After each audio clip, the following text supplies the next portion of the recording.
हर हर शिव शिव जय जय शंकरा, जय जय शंकरा, कांची शंकरा, चंद्रशेखरा। हर हर शिव शिव जय जय शंकरा, जय जय शंकरा, कांची शंकरा, चंद्रशेखरा। நின்னை சரணடைந்தேன் சந்திரசேகரா, நீதானே என்றென்றும் ஆதிசங்கரா. உந்தனடி தோழுதேன் வேத மந்திரா, உலகம் பலம் பெறவே வந்த சந்திரா. மகா பெரியவா எங்கள் மகா பெரியவா, தெய்வத்தின் குரல் தந்த காஞ்சி மன்னவா. தெய்வமல்லவா நீ, தெய்வமல்லவா, தெய்வ குரல் தந்து மீண்டும் எம்மை காக்கவா நீ, எம்மை காக்கவா நீ, எம்மை காக்கவா.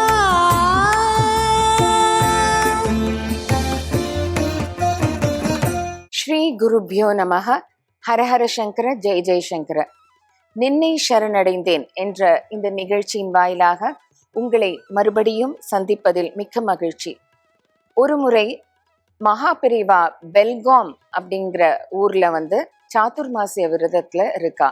அப்ப அவருக்கு ஒரு தகவல் வருது, மும்பை வேத ரக்ஷண நிதி குழுவினர் ஒரு 150 பேர் பெரியவாளை தரிசிக்க வருவதா அவருக்கு தகவல் வருது. உடனே அந்த உள்ளூர் பிரமுகர்கள் யார் அந்த சாதுர்மாசிய விரதங்கள்லாம் தயார் பண்ணியிருக்காளோ அவ எல்லாரையும் கூப்பிட்டு பெரியவா சொல்றா, ஒரு 150 பேர் வேத ரக்ஷண நிதி குழுவினர் வரா, அவளை நீங்க பிரமாதமா வரவேற்று இங்க கூட்டிட்டு வரணும் அப்படின்னு சொல்றா. பெரியவா வாக்கு சொன்னான்னா எல்லாரும் உடனே சரி பெரியவா நாங்க அதை பார்த்துக்கிறோம் அப்படின்னு சொல்லிட்டு ரயில்வே ஸ்டேஷன்லேருந்து அந்த இவாளெல்லாம் அப்படியே மேளதாளத்தோட அழைச்சிட்டு வரா. அப்படியே தோரணங்கள்லாம் கட்டி அவ்வளோ வாத்தியங்களோட அவளை அழைச்சின்னு அவளுக்கு ஒரே ஆச்சரியம். என்ன நம்ம ஒன்றும் பெரிய கோட்டீஸ்வரர் கிடையாது, எதுலேயும் அவ்வளோ ஒன்றும் பெரிய இது கிடையாது, நம்மளுக்கு எதுக்கு இத்தனை வரவேற்பு அப்படின்னு அந்த பக்கத்துல இருக்கிற அந்த பிரமுகரை கேட்குறா. அவ சொல்றா, பெரியவா தான் உங்களை இந்த மாதிரி அழிச்சுன்னு வர சொன்னா அப்படின்னு சொல்றா. இவாளுக்கு ஒரே ஆச்சரியம். உள்ள போயிட்டு அப்புறம் அவ குளிச்சுட்டு ஸ்நானம் பண்ணி எல்லாம் சாப்பிட்டு முடிச்சு அவளோட தைத்திரிய உபநிஷதத்துல பாராயணம் பண்ண ஆரம்பிக்கிறா. பெரியவா அப்பதான் வரா. வந்துட்டு அந்த அவரோட அந்த எங்க அந்த பெரியவா தங்கும் அந்த இடத்துக்கு அந்த ஹால்ல பெரியவா வராம சுத்தி அந்த மண்டபத்தை சுத்தி பிரதட்சணம் வரா. இவாளுக்கு ஒரே ஆச்சரியம், என்ன நம்மள இத்தனை தூரம் நம்ம உபநிஷத் பாராயணம் பண்ணிட்டு இருக்கோம், பெரியவா உள்ள வராம வெளியில போறாளே அப்படின்னு சொல்லிட்டு போய் வராண்டால போய் நம்ம நின்னுட்டு நம்ம சொல்லுவோம் பெரியவா வரும்போது அப்படின்னு வெராண்டால போய் நிக்கிறா. பெரியவா அப்படியே வெராண்டா கிட்ட திருப்பிட்டு அவளை பார்க்காத மாதிரி திரும்ப அந்த மண்டபத்தை சுத்தியே போறா. இவாளுக்கு ஒரே டிசப்பாயின்மெண்ட், என்னடா பெரியவா ஏன் இந்த மாதிரி நம்மள அவாய்ட் பண்ற மாதிரி பண்றா அப்படின்னு நினைச்சுக்கிறா. அப்புறம் அவ திரும்ப அந்த ஹால்குள்ளேயே தன்னோட பாராயணத்தை தொடர்றா. அப்ப பெரியவா முள்ள உள்ள வரா. வந்துட்டு நேர போய் செவுத்துக்கு பின்னாடி சாஞ்சுண்டு ஒத்த காலில் அப்படியே நின்னுண்டு அவள்கிட்ட அந்த தலைவர் ஸ்ரீ கோகுலம்ங்கிறவர் யார் இந்த மும்பை வேதரக்ஷண குழுவினரை அழைச்சின்னு வந்தாலோ அவளை பார்த்து பேசின்னு இருக்கா ஒரு மணி நேரம். அதுக்கப்புறம் மிச்ச பேரை எல்லாரையும் கூப்பிட்டு பேசுறா. அப்புறம்தான் இந்த இவாளுக்கு தெரியறது, எதனால பெரியவா அது மாதிரி பண்ணினான்னா இந்த மாதிரி வேதம் அது வேத மாதாவை ரட்சிக்கிறவாளை நம்ம கௌரவப்படுத்துறதுக்கு நம்ம சுத்தி வந்தாதான் அவளுக்கு அது கொடுக்குற மரியாதை. அவர் ஏன் அந்த ஒத்த காலில் அவர் அனுகிரகம் பண்றாருன்னா, அப்பதான் நமக்கெல்லாம் க்ஷேமம், கேட்கிறவாளுக்கும் அந்த உபனிஷத் பாராயணம் பண்றவாளுக்கும் எல்லாருக்குமே க்ஷேமம் தருவதற்காக அந்த மாதிரி ஒரு அனுகிரகம் பண்றதா எல்லாரும் சொன்னோன்னா இவாளுக்கு ரொம்ப சந்தோஷமாயிடுறது. பெரிவா வேதத்துக்கு அவ்வளோ முக்கியத்துவம் கொடுக்குறா. வேத மாதாவே பெரிவாளை அப்படியே ஆட்கொண்டு இருக்கான்னு சொல்றா.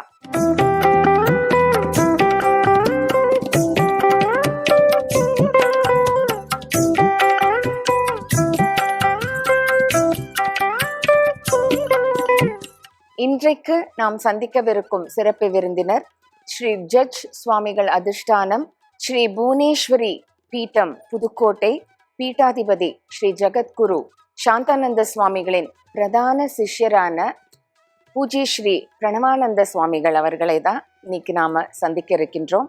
நாம் இங்கு இருக்கும் இடம் ஸ்ரீ கணபதி சச்சிதானந்த சுவாமிகள் ஆசிரமம். இன்றைக்கு அவர்களை வருக வருக வென்று வரவேற்போம். நமஸ்காரம் சுவாமி. உங்களுக்கு எப்படி மகா பெரிவா அறிமுகமானா அந்த அனுபவங்களை கொஞ்சம் சொல்லுங்க. அபார கருணா சிந்தும் ஞானதம் சாந்த ரூபினம் ஸ்ரீ சந்திரசேகர குரும் பிரணமாமி முதான்வகம். 1975 ஆண்டு முதல் மகாபெரிவாளை நான் தரிசிக்கக்கூடிய பாக்கியத்தை பெற்றேன். அதற்கு முன்பாக எங்களுடைய தலைமுறையில் ராமகிருஷ்ண பகுயாஜி, யஜ்ஞ சுப்பிரமணிய தீக்ஷதர் அவர்கள் எல்லாமே வேதங்கள்லாம் படித்து எங்கள் தாத்தா காலம் முதல் மகாபரிவாள்கிட்ட ஒரு அனுபவம் இருந்தது எங்கள் குடும்பத்துக்கு.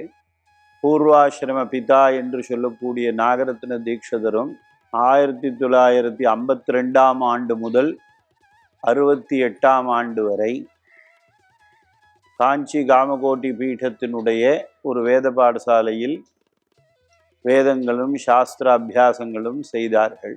ஜெயேந்திர சரஸ்வதி சுவாமிகள் 1953 பட்டத்துக்கு வரும்பொழுதே என்னுடைய பூர்வாசிரம பிதாவும் அங்கே இருந்து சிறுவர்களாக இருந்து கூட இருந்து நிறையா ஒரு கைங்கரியங்கள் செய்யக்கூடிய ஒரு பாக்கியத்தை பெற்றார்கள். அப்படி பார்க்கும் பொழுது 1975 ஆண்டு மகாபெரியவர் அவர்கள் 4 வேத வித்வான்களை கூப்பிட்டு, மடத்தில் நிறைய ஈடுபாடு இருக்கிற 4 பேரை கூப்பிட்டு உடனடியாக இந்த 4 குழந்தைகளையும் அழைத்து கொண்டு பழனி மலைக்கு சென்று பூணல் போட்டு இங்கே கூட்டி கொண்டு வரலாம் அப்படின்னு ஒரு ஆக்கி செய்தார்கள்.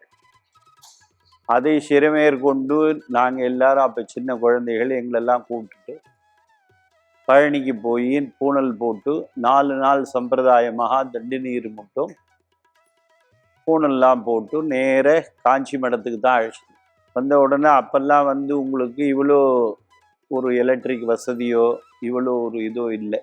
ரொம்ப சிரமப்பட்டு நாங்கள் சேர்றதுக்குள்ளேயே இரவு ரொம்ப நேரம் ஆயிடுத்து. இருந்தாலும் அந்த மேனாங்கிற இடத்துல தான் பெரியவா கொஞ்ச நேரம் விசிராந்தி எடுத்துட்டு இருக்கும் பொழுது நாங்கள்லாம் வந்த பொழுது இந்த 4 சிறுவரையும் நான் எதுக்காக இங்கே வர சொல்லியிருக்கேன்னா, நெருஞ்சிப்பேட்டைக்கு அருகாமையில் இம்முடி அகோர தர்ம சிவாச்சாரிய மட்டாலயம்னு இருக்கு. அந்த மட்டாலயத்தில் 1955 ஆண்டுக்கு அப்புறமாக அங்கே சன்னியாசிகள் யாரும் இல்லை. இந்த 4 சிறுவர்களில் யாரோ ஒருத்தரை நாம் எடுத்து அந்த இடத்துல வைக்கணுங்கிறதுக்கு தான் நான் பூணல்லாம் போட்டு கூட்டிகிட்டு வர சொன்னேன். அந்த சமயத்தில் பார்த்தோமே ஆனால் அப்போ எனக்கு ரொம்ப சின்ன வயசுங்கிறதுனால ஸ்கூல் படிப்பெல்லாம் வேண்டாம், வேதம் படிக்க வைத்து விடு, எப்படி இருந்தாலும் வருங்காலத்தில் இவன் ஒரு சன்னியாசி அல்லது சித்தர் மாதிரி லோக சஞ்சாரத்தில் தான் இருக்க போகிறான், அதனால ஸ்கூல் படிப்பு வேண்டாம்னு தீர்மானமாக எங்கள் பூர்வாசிரம தாய் தந்தையரிடம் சொன்ன உடனே அதே மாதிரி அவர்களும் என்ன வேத பாடசாலைக்கு அனுப்பிவிட்டார். உங்களை மகாபெரிவா தான் சொல்லி அப்போ அந்த நியமாதீன ஸ்கீம்னு ஒன்று இருந்தது. அதாவது தன்னுடைய குழந்தைக்கு தானே வேதம் சொல்லி கொடுத்தோம்னா இன்னும் இருக்கு அந்த ஸ்கீமு. அதாவது அப்பா வேதம் படிச்சிருக்கணும், தாத்தா வேதம் படிச்சிருக்கணும், பேரன் வந்து அப்பாட்டையே வேதம் படிக்கணும். அந்த மாதிரி வந்து கொண்டு வரணும்னு நியம அத்தியன ஸ்கீம் அப்படின்னு மடத்துல ஒன்று ஏற்பாடு பண்ணி அந்த மாதிரி படிக்க வச்சார். ஒரு 3 வருஷ காலம் நான் வந்து பூர்வ ஆசிரம பிதா நாகரத்ன தீட்சர்கிட்டயே வேதங்கள்லாம் படித்தேன். இருந்தாலும் சில சூழ்நிலைகள் காரணமாக அந்த நியமாதீன ஸ்கீமை பூர்ணமாக வேண்டான்னு சொல்லி அப்பையும் போய் பரமாச்சாரியாள்கிட்ட சொன்ன உடனே மேட்டூர் ராஜகோபால கணபாடிகள்கிட்ட கொண்டு போய் விட்டுவிடு, அப்படி இல்லாட்டி காஞ்சிபுரம் ராமசுவாமி சர்மாட்ட அனுப்பணும்னு உடனே நான் மேட்டூர் ராஜகோபால கணபாடிகள்கிட்ட போய் அங்கே இருந்து அங்கே கிரமாந்தம் மட்டும் அத்தியனம் பண்ணி அதுக்கப்புறமா ராமசுவாமி சர்மாட்ட வந்து உங்களுக்கு சாஸ்திரங்கள்லாம் வாசித்து இன்றைக்கி கூட இந்த ஊரில் சிதலபதி சுப்பிரமணிய சாஸ்திரிகள் கணபாடிகள்லாம் இருக்கா. அவள் நாங்கள்லாம் ஒன்றா தான் பாடசாலையில் காஞ்சிபுரத்தில் இருந்து அப்போ அந்த சமயத்தில் சிம்சன் வைத்தா மாமாலாம் வருவார். அங்கே இருந்து அங்கே கொஞ்ச நாள் படிச்சுட்டு இருந்தோம். அதற்கு அப்புறமாக சத்குரு சாந்தானந்த மகா சுவாமிகள் அவரும் எங்கள் குடும்பத்துக்கு 1960 பழக்கம். அப்போ அவர் இந்த புதுக்கோட்டை சம்பிரதாயத்துக்கு ஒரு அவதூத சன்னியாசிகள் வேணும் அப்படி சொல்லி நாகரத்ன தீட்சிதரிடம் உன்னுடைய பையனை என்கிட்ட கொடுக்கணும்னு சொன்ன உடனே அவரும் சரி என்று சொல்லி இது 1 வருஷ காலம் அப்படியே நடந்து வந்தது. வேதங்கள் முடித்த உடனே 1 வருஷத்துக்குள்ளேயே 88 எனக்கு சாந்தானந்த மகா சுவாமிகள் நம்ம சேலம் ஸ்கந்தாசிரமத்தில் அஷ்டாதச புஜ மகாலட்சுமி துர்காதேவி சந்நிதியில் சங்கல்பமெல்லாம் செய்து கொண்டு காசிக்கு அனுப்பி சன்னியாசங்கள்லாம் வாங்கி கொண்டு வர சொல்லி இந்த சேலத்தில் ஸ்கந்த ஜோதின்னு திருவண்ணாமலை தீபம் மாதிரி ஏற்றக்கூடிய பழக்கம். அன்னைக்கு வந்து எனக்கு பிரணவானந்த பிரம்மேந்திர சரஸ்வதி அவதூத சுவாமிங்கிற தீக்ஷா நாமமும் மகா வாக்கியமும் பரமாச்சாரியாளுடைய ஒரு ஆசீர்வாதத்தில் தான் அதை சாந்தானந்த சுவாமிகள் எனக்கு செய்து வைத்தார்கள்.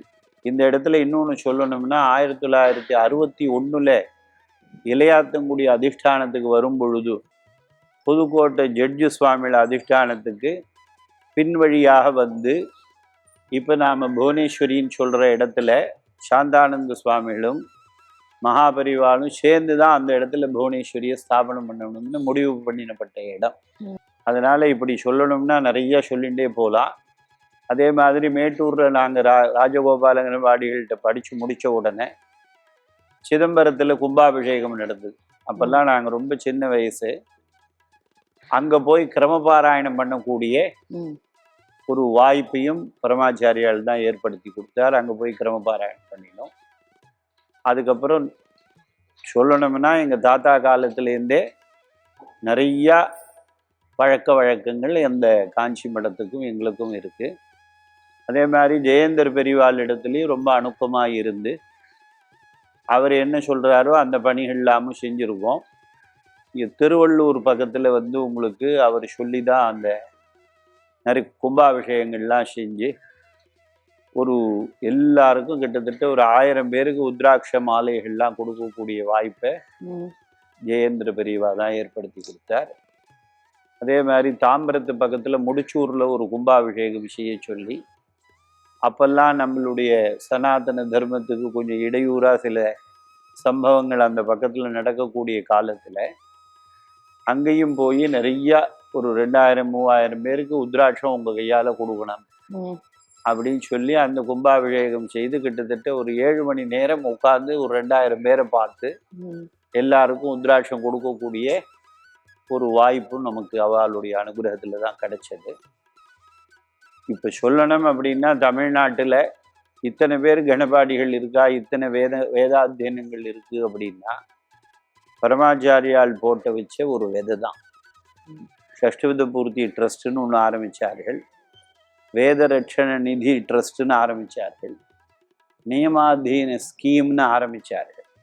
இந்த நியமாதீன ஸ்கீம் ஆரம்பித்ததுனால தான் உங்களுக்கு அப்பா பையன் 2 பேருமே வேதம் படிக்கக்கூடிய ஒரு வாய்ப்பு கிடைச்சது.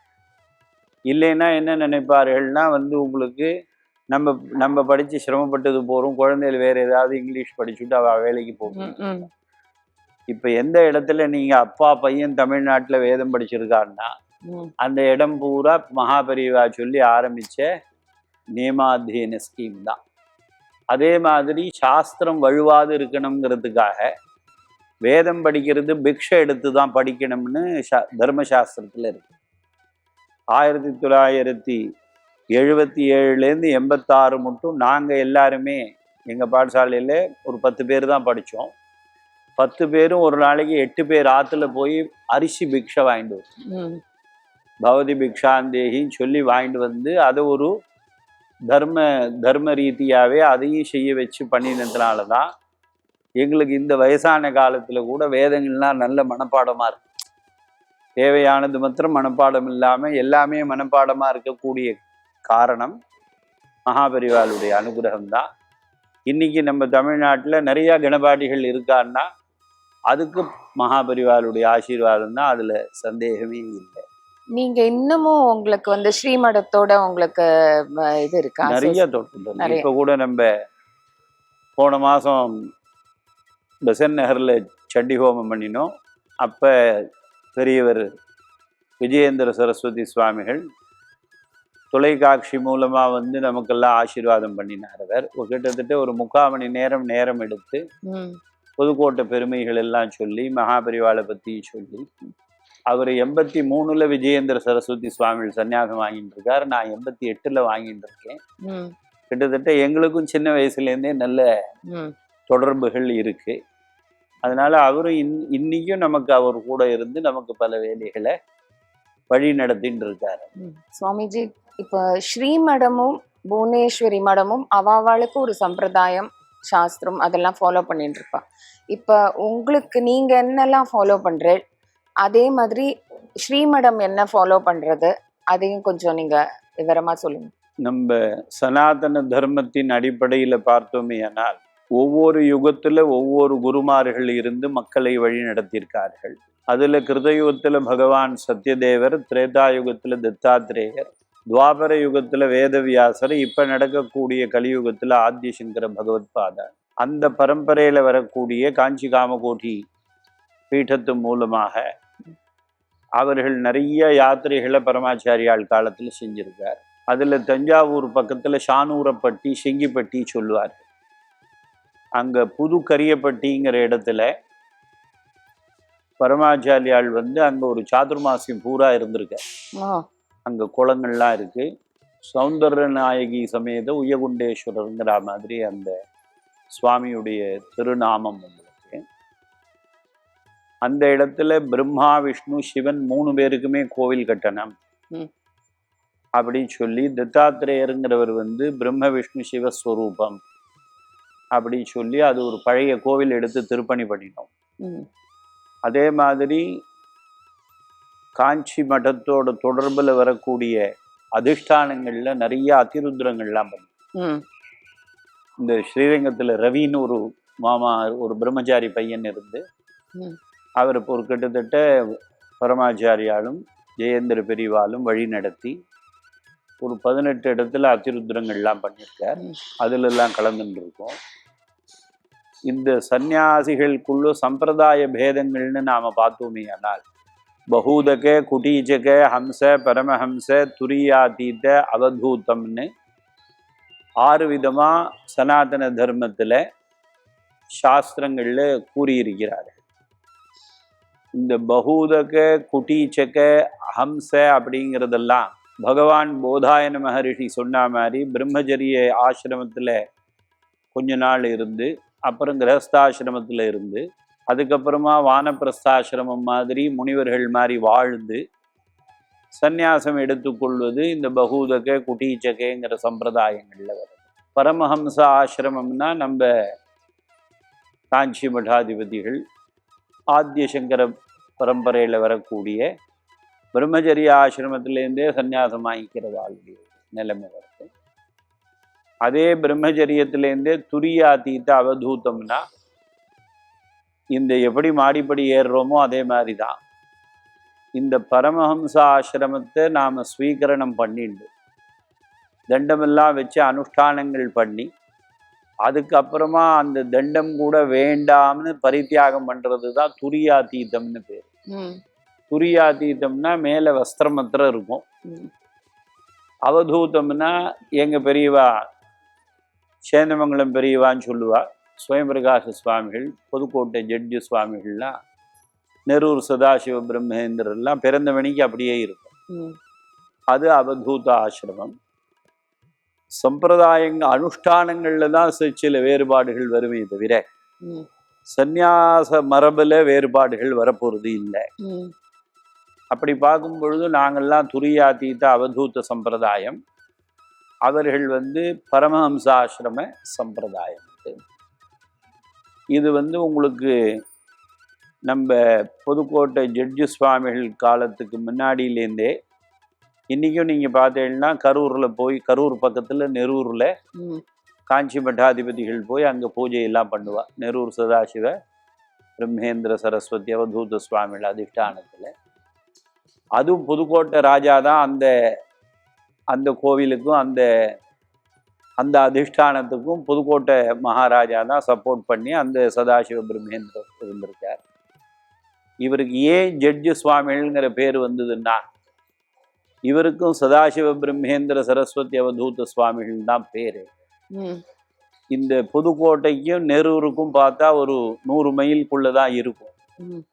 அதனால ஜனங்களுக்கு புரியணுங்கிறதுனால, அந்த நூற்றாண்டுகள் விஷயத்துல மாறுபாடு இருக்கிறதுனால புதுக்கோட்டை ஜட்ஜி சுவாமிகள் என்று அவர் திருவிதாங்கூர் சம்ஸ்தானத்துல ஜட்ஜா இருந்து ஒரு நிரபராதிக்கு கண்டிப்பாக நாம தண்டனை கொடுக்கணுங்கிற சூழ்நிலை வரும் பொழுது அப்படியே அவர் எல்லாத்தையும் சர்வசங்க பரித்தியாகம் பண்ணி உடனே பரவிட்டு அப்படியே பிறந்த மணிக்கு வந்துட்டார். வந்தாருன்னா அவர் நேர வந்த இடம் காஞ்சிபுரம் தான். ஏன்னா காஞ்சிபுரத்துல உபனிஷத் பிரம்மேந்திர மடம்னு ஒண்ணு இருக்கு. அங்க கூட பெரிய ராமருக்கு யந்திரங்கள்லாம் இருக்கும், பின்னாடி சிவன் கோவில் இருக்கும்.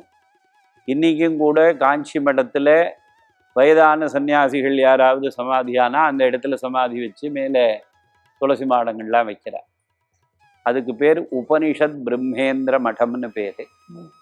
அங்க இந்த பகூதக குட்டீச்சக ஹம்ச பரமஹம்ச துரியாதீத அவதூதம்னு 6 வித சன்னியாசிகளும் சேர்ந்து உபனிஷத் பாடங்களை நிறைய படித்த இடம் அது.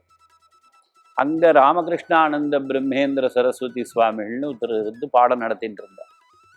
அவர் காளஹஸ்தி பக்கத்துல பிறந்தவர். உங்களுக்கு அவர்கிட்ட தான் இந்த புதுக்கோட்டை சதாசிவ பிரம்மேந்திர சுவாமிகள் 126 வருஷத்துக்கு முன்னாடி சன்னியாசங்கள்லாம் வாங்கிட்டு அப்படியே அந்த காலத்துல பாத யாத்திரையா தான் எல்லாம் போவார்.